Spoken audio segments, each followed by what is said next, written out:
माँ बाप का इकलौता बेटा शहर जाता है अपने दोस्त से मिलने के लिए और अचानक वहीं से वो गायब हो जाता है। माँ बाप बहुत परेशान होते हैं और जाके नज़दीकी थाने में गुमशुदगी की रिपोर्ट लिखाते हैं और पुलिस कोई मदद नहीं करती है। फिर 5 दिन बाद पता चलता है कि उनके बेटे की हत्या हो गई है। दोस्तों, ये सच्ची घटना उत्तर प्रदेश के ज़िला फर्रुखाबाद का थाना लगता है मऊ दरवाज़ा। इसके अंतर्गत एक मोहल्ला आता है कुइयाँ उड़ बाईपास, और इसी मोहल्ले के रहने वाले रामकिशोर यादव और सविता यादव का इकलौता बेटा होता है देवांश। देवांश बीएससी का छात्र है और दिल्ली में रह के पढ़ाई करता है। देवांश कुछ दिनों के लिए अपने घर पे आता है और 5-6 दिन रुक के मम्मी पापा से अपने बोलता है कि मैं बनारस जा रहा हूँ अपने दोस्त श्रीवास्तव से मिलने के लिए, और वो चला जाता है। उसके जाने के 2 दिन बाद उसके पिताजी उसके मोबाइल पे जब फ़ोन करते हैं तो उसका मोबाइल स्विच ऑफ जाता है। फिर वो तुरंत श्रीवास्तव के पास फ़ोन लगाते हैं तो श्रीवास्तव कहता है कि हाँ, देवांश से मेरी कल बातचीत हुई थी और वो यहीं बनारस के पैराडाइज होटल में ठहरा हुआ है आके, मैं अभी देखो उससे बातचीत करता हूँ। तो जब वो श्रीवास्तव उसके मोबाइल पे फ़ोन लगाता है तब भी उसका मोबाइल स्विच ऑफ जाता है। अब श्रीवास्तव रिसेप्शन पे बात करता है तो रिसेप्शन वाले बोलते हैं कि देवांश का बैग और लैपटॉप वगैरह तो रूम के अंदर है मगर वो नहीं है। अब श्रीवास्तव अनुष्का के पास फ़ोन करता है। अनुष्का एक लड़की है कानपुर की रहने वाली। तो अनुष्का कहती है मेरा और देवांश का झगड़ा हुआ है, इससे मैं उससे बात नहीं कर रही हूँ 5-6 दिन से। तो ये सारी बातें श्रीवास्तव जो देवांश का दोस्त होता है वो उनके पिता रामकिशोर यादव को बताता है। अब रामकिशोर यादव ये सब बातें जान के परेशान तो होते ही हैं, और वो दूसरे दिन बनारस पहुंच जाते हैं पैराडाइज होटल। वहाँ पे जाके जानकारियाँ जुटाते हैं, सोचते हैं कहीं पर हो सकता है कोई खबर मिल जाए, कुछ पता मिल जाए। तो वहाँ के आसपास के जितने होटल होते हैं सब में जाते हैं मगर कहीं कोई पता नहीं लगता है। फिर वहीं भेलपुर थाने में वो रिपोर्ट दर्ज कराते हैं और वहाँ की भी पुलिस कोई मदद नहीं करती है। फिर वो अनुष्का के घर जाते हैं अनुष्का से मिलने के लिए। जब अनुष्का के घर जाते हैं तो अनुष्का के घर वाले माँ बाप और चाचा उन लोगों के बहुत भड़क जाते हैं, और अनुष्का भी कुछ नहीं बताती है, ढंग से बातचीत नहीं करती है देवांश के माता पिता से। तो दोनों वापस चले आते हैं और आके पुलिस से बताते हैं कि अनुष्का ज़रूर कुछ ना कुछ उनके बेटे के बारे में जानती है, वो बता नहीं रही है, छिपा रही है।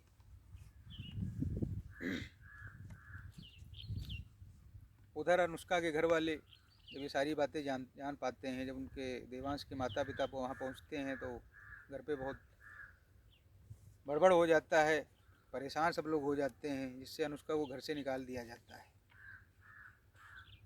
और जब पुलिस इस बारे में जानती है कि अनुष्का को कुछ ना कुछ पता है, उसके माँ बाप ये जाके कहते हैं, तो अनुष्का को गिरफ्तार कर लिया जाता है और उससे पूछताछ की जाती है।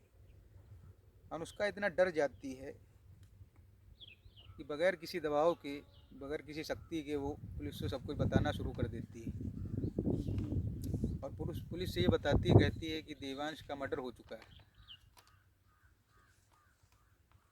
फिर वो सारे घटनाक्रम को धीरे धीरे बताना शुरू करती है। फिर वो कहती है कि मैं और देवांश कक्षा 6 से 9 तक साथ ही में पढ़े हैं, हम लोग अच्छे दोस्त थे। फिर देवांश दिल्ली चला जाता है और मैं बनारस यूनिवर्सिटी में एडमिशन लेके वहाँ पढ़ाई करना शुरू कर देती हूँ। यहीं पे मुझे राहुल सेठ एक लड़का होता है, उससे मुलाकात मेरी होती है और मेरी उसकी नज़दीकियाँ बढ़ जाती हैं, मैं उससे प्यार करने लगती हूँ। और देवांश जो था वो अनुष्का से बहुत प्यार करता था। तो बताती है, कहती है कि जो है मैंने 5-6 दिन उसका फ़ोन नहीं रिसीव किया, फ़ोन नहीं उठाया, क्योंकि अब राहुल की और मेरी इतनी नज़दीकियाँ आ गई थी, मैं उसको भूल जाना चाहती थी। मैं सोचती थी इससे कोई मुझको मतलब नहीं रखना है। तो ये बात मैं राहुल को बताती, तब वो मुझसे कहता कि तुम जाके देवांश से सब कुछ बोल दो, मगर मेरे अंदर ये हिम्मत नहीं थी मैं उससे बोल दूँ। जब अनुष्का देवांश का फ़ोन नहीं उठाती है तो बहुत परेशान होता है। फिर क्या बात हो गई जो अचानक फ़ोन उठाना बंद कर दिया। फिर वो अनुष्का के मोबाइल पे मैसेज करता है कि मैं बनारस आ रहा हूँ तुमसे मिलने के लिए। अब वो परेशान हो जाती है कि बनारस आ रहा है मुझसे मिलने। तो ये बात वो राहुल को बताती है। तो राहुल को जो बताती है तो वो कहता है कि मैंने तुमसे कहा था कि उसे बता दो कि मैं तुमसे कोई मतलब नहीं रखना चाहती हूँ। तो कहती है ये कहने की मेरे अंदर हिम्मत नहीं है उससे। तो दोनों उसको रास्ते से हटाने का प्लान बनाते हैं, उसकी हत्या करने का। तो राहुल अनुष्का से कहता है कि उसको तुम मैसेज करके बनारस बुलाओ मिलने के लिए। वो राहुल के पास बैठ के सारी बातें उससे अच्छे से सुन के जब पूरा प्लान तैयार हो जाता है तब दिव्यांश के पास मैसेज करती है। कहती है मैं तुझसे मिलना चाहती हूँ, यहाँ बनारस आके मिलो। तो दिव्यांश खुशी खुशी पहुँच जाता है बनारस उससे मिलने। इस प्लान में राहुल अपने एक दोस्त को साथ में लेता है। उस दोस्त का नाम है शादाब खां। जब देवांश और अनुष्का मिलने जाते हैं तो अनुष्का एक कार में जाती है जिसका कार को ड्राइव शादाब कर रहा होता है, वही चला रहा होता है उसको। और देव्यांश और अनुष्का उसी गाड़ी में बैठ जाते हैं और दोनों बनारस से बाहर निकल जाते हैं और आपस में बातचीत करने लगते हैं। देव्यांश कहता है तुम मुझसे बात क्यों नहीं करती हो, मैं तुम्हारे बगैर नहीं रह सकता हूँ, मैं तुमसे बहुत ज़्यादा प्यार करता हूँ।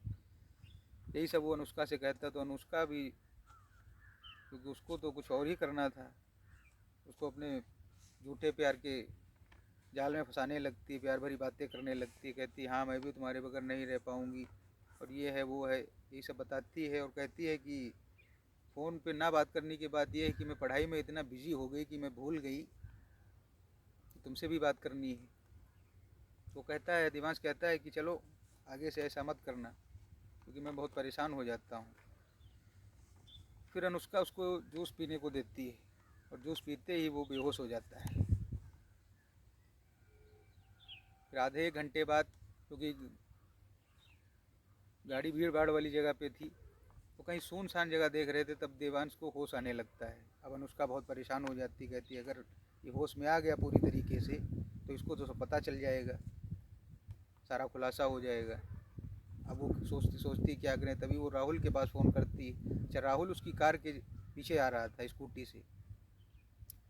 तभी एक जंगल पड़ता है, वहाँ उसको उतार के, अभी वो पूरी तरीके से होश में नहीं आया है देवांश, उतार के राहुल के पास पेचकस होता है और पेचकस से उस पर कई वार कर देता है, जिससे देवांश की मौके पर ही मौत हो जाती है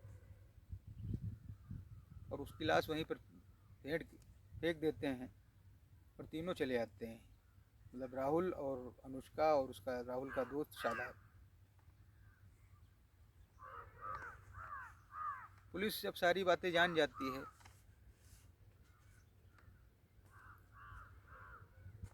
तीनों को गिरफ्तार करके अदालत में पेश करती है और तीनों को अदालत सज़ा देती है।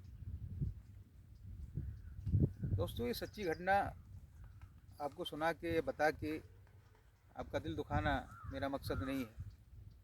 समाज में होने वाली घटनाओं से आप सतर्क रहिए और जागरूक रहिए, बस यही मेरा मकसद है।